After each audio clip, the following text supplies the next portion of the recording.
इसमें अगर diagonal intersect कर रहे हैं एक दूसरे के ऊपर, और यहाँ अपने को गिवन है, क्या गिवन है? AO by BO equal to CO by किसके? DO। ये जो नीचे लिखा था यहाँ ने, इसमें क्या लिखते इसके पहले वाले क्वेश्चन में, जो नीचे यहाँ आंसर लिखा था वो क्यों हो रहा है? हाँ, CPST। जब सिमिलर प्रूफ हो जाए ना, तो सिमिलर के बाद उसमें कुछ और प्रूफ अगर कर रहे हो तो CPST से होता है, समझ गए? देखो ये इसमें गिवन है, प्रूफ क्या करना है? टू प्रूफ क्या करना है कि ABCD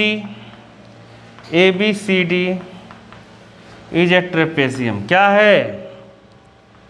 ट्रेपेजियम है, समझ गए? अब ट्रेपेजियम क्या होता है ये तो अपने को पता ही होगा। क्या होता है बालक? पता है ना तुम्हें? पता है ना? देखो, जैसे अगर तुम्हें ध्यान से समझो, अगर तुम्हें ट्रेपेजियम शो कराना है,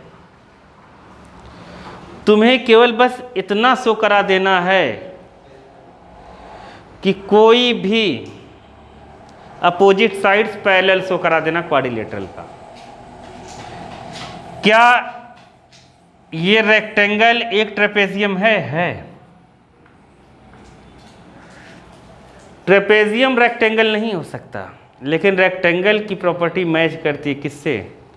ट्रेपेजियम। ट्रेपेजियम की प्रॉपर्टी मात्र इतनी है, उसके कोई भी अपोजिट साइड्स पैरेलल होने चाहिए। दो पेयर मतलब अपोजिट में, ये पैरेलल हो या फिर ये पैरेलल हो, दोनों पैरेलल होंगे तब भी चलेगा। नहीं समझ पाए? कोई एक पैरेलल हो। तो मुद्दे की बात ये है, इधर देख लो बाबा,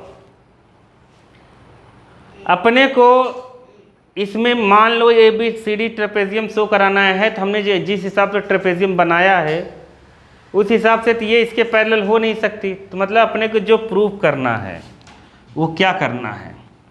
AB पैरेलल DC, ये प्रूव करना है। समझ गए? इनडायरेक्टली ये कहने का मतलब है। समझो चीज़ों को, नहीं तुम सोचोगे ट्रेपेजियम कैसे प्रूव कराएं। ठीक है, उसी में टाइम बर्बाद कर रहे हो। अब बालक हम कैसे लेंगे, मैंने तुम लोगों को बता ही दिया था, नहीं बताया तो देख लो। कर लोगे ये? तो कर क्या रहे हो नीचे? तो हाँ, कुछ नहीं। देखो कैसे हम इसको करेंगे, ध्यान से देखो बालक। जैसे अपने को जो दिया है वो लिख लेते हैं। क्या दिया है अपने को? AO बाई क्या दिया है? BO। और ये दिया है CO बाई DO। जस्ट इस ऊपर वाले को उल्टा है कि नहीं है? ये है ना? देखो AO बाई OB या BO ये दिया है, तो हम C को इधर कर लेते हैं, इंटरचेंज कर लेते हैं। तो AO बाई क्या कर लेते हैं? CO। ठीक है, तो ये हो जाएगा क्या? BO बाई क्या हो जाएगा? DO। ठीक है, अब ये मैंने क्यों किया? क्योंकि इन दोनों ट्रायंगल में हम लेंगे। ठीक है, तो AO के साथ क्या हो गया? CO, और BO के साथ क्या हो गया? DO। और ये बीच का एंगल है, ये बीच का एंगल बराबर है, ये तो गिवन है। समझ गए? तो यहाँ ये भी लिख देते हैं इन ट्रायंगल, क्योंकि इन दोनों ट्रायंगल को हम सिमिलर शो करा देंगे।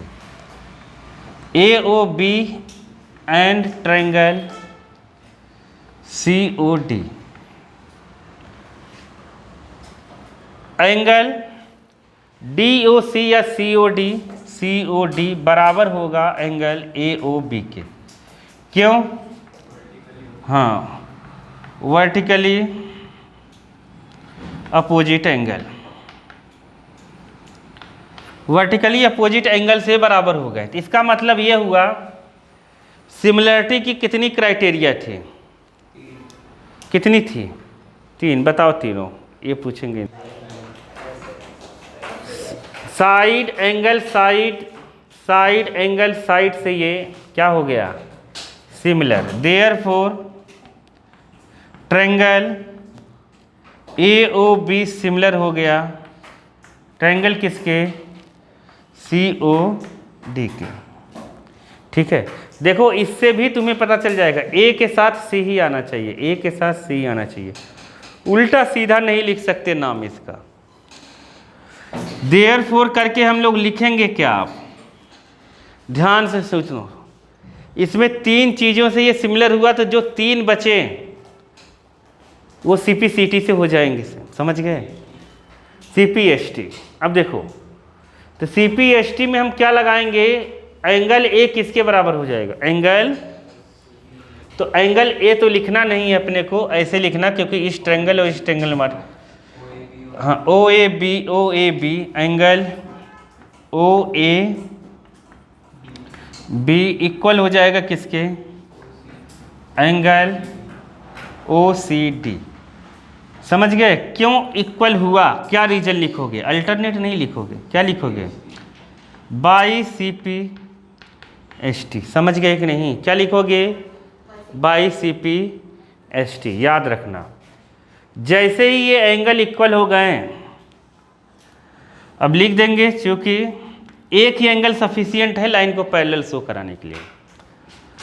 क्या है, अल्टरनेट इंटीरियर एंगल आर क्या है, इक्वल, क्या है, अल्टरनेट इंटीरियर एंगल इक्वल हो गया क्योंकि ये अल्टरनेट इंटीरियर एंगल है। इक्वल होते ही AB पैरेलल हो गया किसके, CD। समझ गए, ये देयरफॉर करके लिख देना आप, therefore ABCD is a trapezium. अब तुमसे कुछ नहीं पूछेगा वो। अरे आया कि नहीं आया, अरे समझ गए कि नहीं समझ गए, समझ गए ना। चलो नेक्स्ट एक्सरसाइज।